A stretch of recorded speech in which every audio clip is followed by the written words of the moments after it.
Hi, and welcome. You're listening to the X22 Report. My name is Dave, and this is episode 998B, and today's date is June 15th, 2016, and the title of the episode is John Kerry says the U.S. patience with Syria and Russia, it's running out. Let's get into the economic collapse, political, and geopolitical news. Now, I know a lot of people today use social media. I personally do not. I don't like putting my information on Facebook or any other type of social media.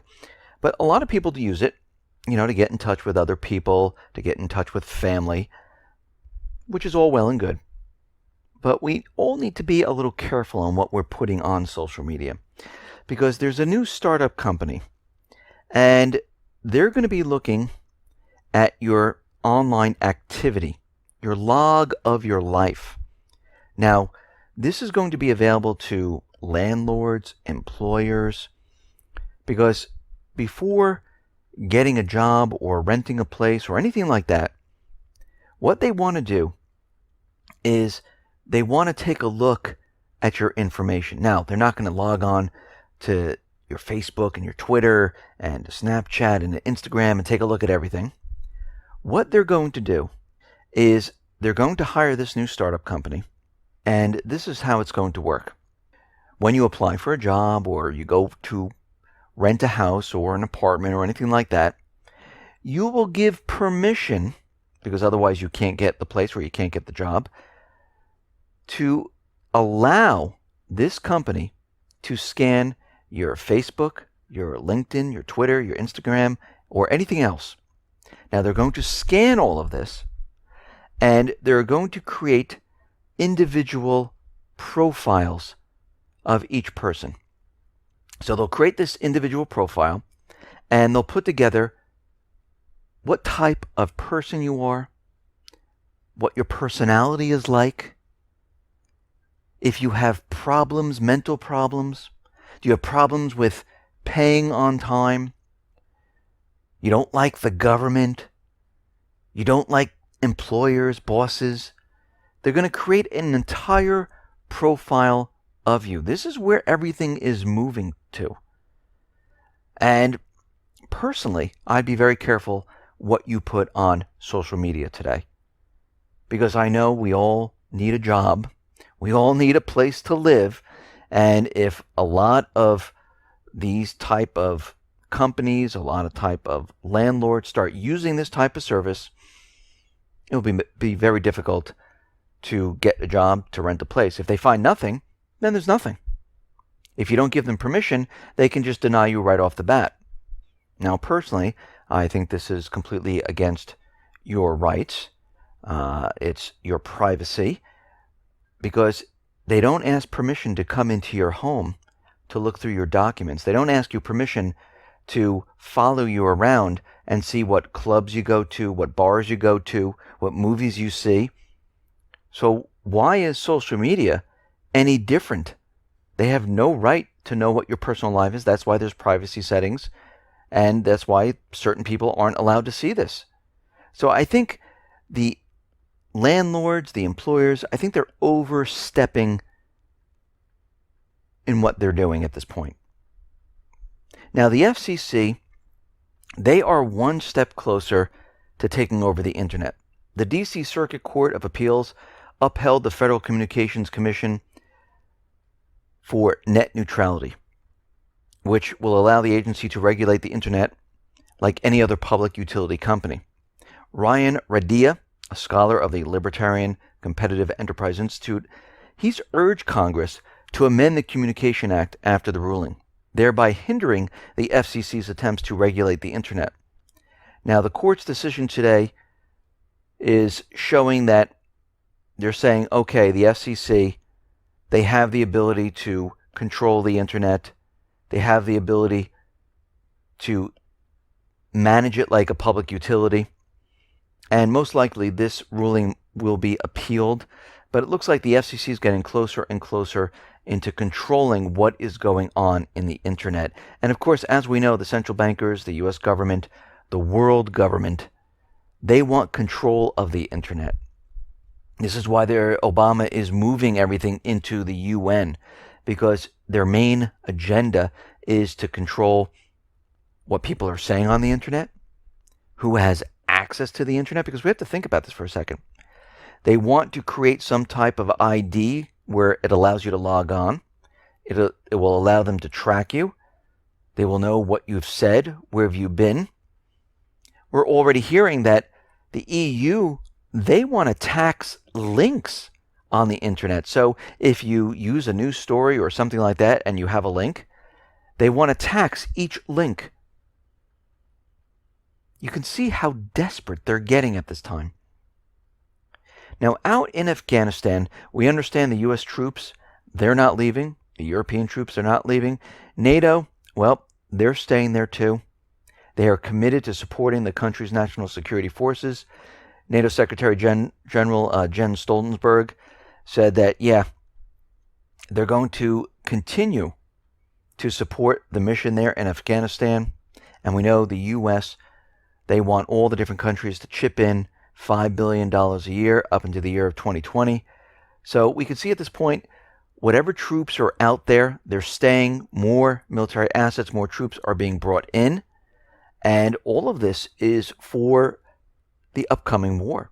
Now, out in Ukraine, we see Poroshenko, and he is urging the Ukrainian population to create guerrilla units. Why? Just in case there's a full-scale invasion. He said we should have a detailed plan of general mobilization. And we can see at this time that they're worried about Russia invading Ukraine. Well, we know Russia's not going to do this. That would be ridiculous. What would be the motive for them to do this at this point in time? They're the ones who came up with the Minsk II ceasefire agreement.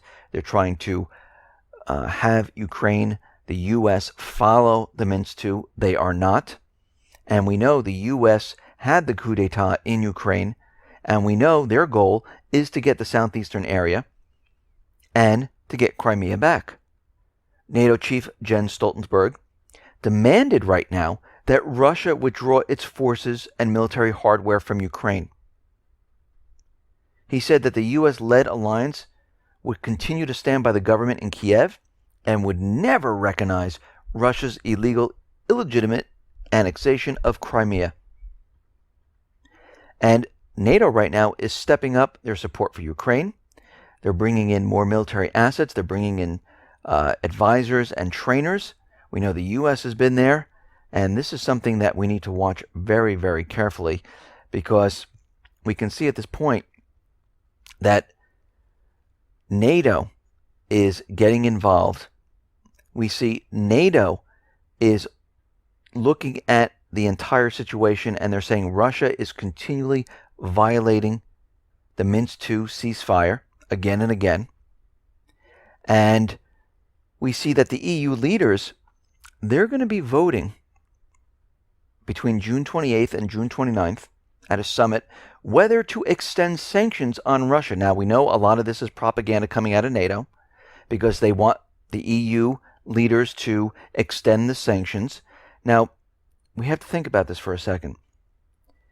If this propaganda doesn't work and they don't extend the sanctions, is the U.S., NATO, are they going to bring it to the next level? Where will there be a false flag? Will we see war break out in Ukraine? And this is something that we need to watch very, very closely. Now, we understand Turkey and Germany, they are butting heads right now. And Turkey is discussing countermeasures against Germany after they decided to vote on the Armenian Act of Genocide. And we have to see what Turkey is going to come up with, but they're going to counter whatever Germany just did. And we can see that all around the globe at this point, things are really starting to get out of hand. Things are coming to a head, and we're going to need to watch the situation out in Eastern Europe, in Middle East, in the Pacific, because we're going to just see things ramp up. The economy is deteriorating. War is being pushed right now. Now, as we know, out in Poland, there was a huge drill that was going on. It involved the United States, other countries, NATO, and the Polish defense minister said that they could send 4 F-16 fighter jets to the Middle East before the forthcoming July NATO summit in the Polish capital. And he's also saying that they could be sending troops to Kuwait, Iraq, with supportive infrastructure in other countries in the region. So we're continually seeing more and more countries bringing in military hardware, troops into the Middle East, just like Ashton Carter, the United States government central bankers, wanted to happen. Now we understand that France, UK, United States, Germany, and believe me, there are others, they're in Syria right now. We know France is building a base. We know the United States has built 2 bases in this area. And Ashton Carter came out and he said something very interesting. He wants NATO to do more in Syria. It's very interesting. Now, the Islamic State is on the run. The Islamic State is losing the battle, but the U.S. and the coalition forces are bringing in more troops, more hardware to the area. Now, during the year where the Islamic State was expanding, they didn't do this. Wouldn't that be the time to do this? To stop the expansion? But now that they're on the run and Russia is beating them and pushing them back with the Syrian armed forces, all of a sudden, the U.S. and the coalition forces, they need more in this area, and they want NATO to get involved. So NATO is saying that they're considering getting more involved in the efforts to combat the Islamic State. Really? So do we really think they're going after the Islamic State? No. So they're going to be putting up AWACS planes to monitor the entire area of Iraq and Syria to support the U.S. and the coalition forces. They're still looking at what type of troops they can bring in at this point. Now, we can see things are really starting to ramp up in this area because John Kerry was out there and he warned Russia that the U.S. patience on the Syria conflict and the fate of Assad, it's running out. Well, wait a minute. I thought this was about peace and ceasefire, getting rid of the terrorists. No, remember, this whole entire deal was based off of August 1st, where they were going to have some type of transition. But Russia and Syria have made it very clear that Assad will not be removed, and the only way he can be removed is by the people. They would have to vote. Now, of course, as we know, why would the people all of a sudden vote Assad out of power? He brought Russia in. He stuck by them since 2011, never left their side, and now they're driving the Islamic State and terrorist groups out of the country. Actually, they see him as a war hero. So Kerry is saying this because we are in the month of June, the middle of June right now. He knows that this is not going to happen. So the propaganda is already beginning. And he indicated that the U.S. patience with Syria and its Russian and Iranian allies, it's wearing thin. Well, what exactly is wearing thin? That they're removing the terrorists? Or are they removing your proxy army? That they're not doing what you wanted, which we knew this wasn't going to happen. The United States government central bankers used this period of time as a stall tactic to build up the forces, to bring in coalition forces into Syria, to build the bases, to set everything up for what is coming. That's what they used this time for. And now we already see John Kerry out there saying, okay, it's time. You had enough. We have everything in place. It's getting closer to August, and the U.S. is ready to go. Now, at the same time this is all happening, we see the West is pushing the idea that they must respond to Russia's increasing cyber aggression. Well, now they've switched to Russian aggression to Russian cyber aggression, because we know what's happening here. We see any type of cyber attack will be an act of war, where they'll use physical weapons on that country. We can see they're building up the idea that Russia is going to hit the infrastructure, it's going to hit the financial institutions, and they're saying we need to be prepared and ready for what they're about to do. So we have Russian aggression, we have Russian cyber aggression, we have the U.S. out in the Pacific provoking China, we see Ukraine and NATO are preparing in Ukraine, and then we have the Middle East, where August is coming. Now, so far, everything seems to be a go. I haven't seen anything change as of yet. And with John Kerry saying that the patience of the United States is running thin, to me that is another indicator to show something is about to happen. Because think about what they have out in this area. They've been flying in C-130 transport planes into these bases, unloading military assets, troops. They brought another aircraft carrier in with the strike group. Coalition forces, we have confirmed they are inside of Syria right now. We know that Turkey's border has been upgraded with HIMAR missile systems that reach 90 kilometers inside of Syria. We see that the border was reinforced with surveillance equipment from J. Johnson from DHS. Germany is in there upgrading the bases inside Turkey. The families of U.S. officers were evacuated from Turkey. We have travel warnings all over the place. Something is building. And when we put all this together, we can see that we're heading in that direction. Now, we're getting word from Belgian and French security forces that the Islamic State is on their way to France and Belgium. They're en route for some type of terrorist attack. Now, of course, we're going to have to watch this situation very carefully. We know this is going to be a false flag. We know this is going to push their agenda. We know they need some type of event to kick off what is going to happen in August. We don't know exactly what it's going to be. It could be anything. It could be something that happens inside of Syria.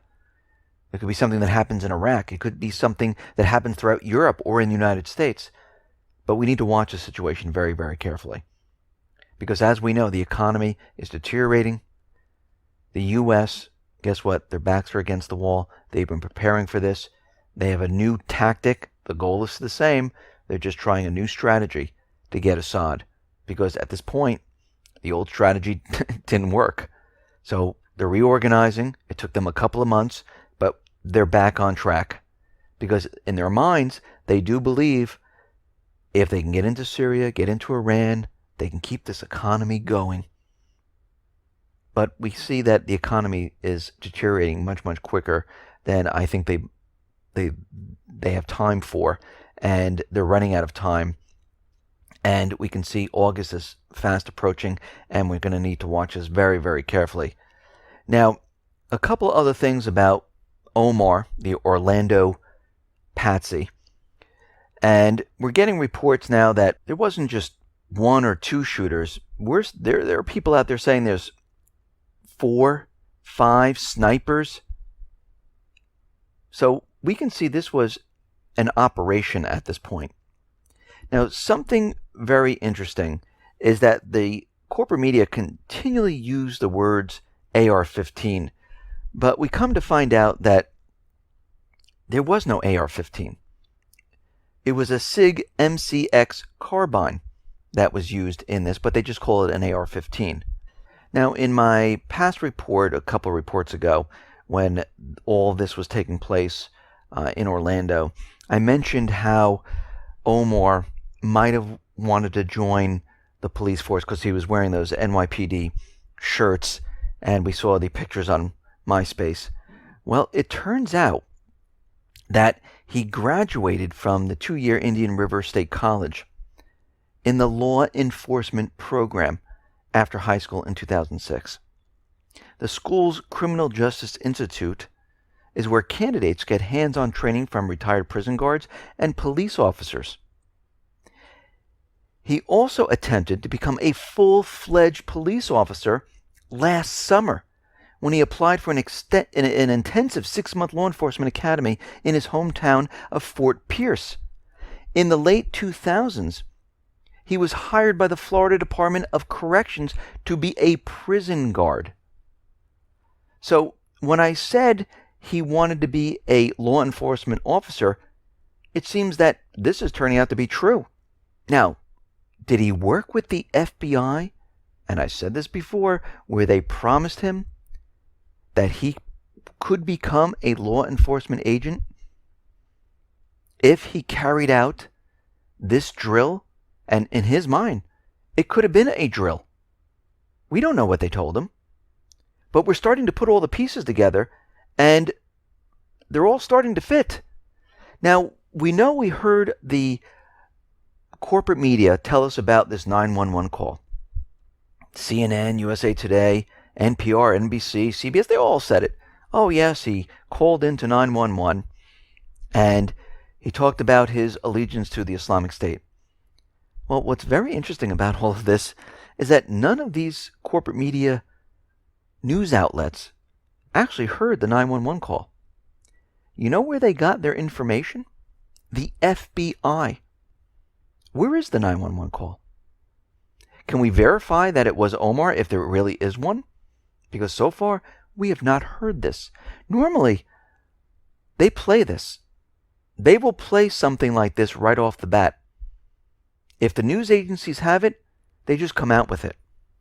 So what we've seen is this false flag event, which occurred in Orlando. We see the government butting heads. They have gun control on one end. They have the Islamic State on the other.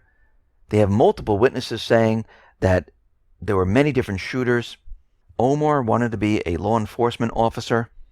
And when we look at all of these things and all the videos, which don't make sense at all, we're starting to realize that this whole thing was concocted by the government once again. Because if we notice, the FBI took control, and most of the sources that the news agencies are quoting are from the FBI only. And when we dig deeper, we start to see a very different picture of what really happened there.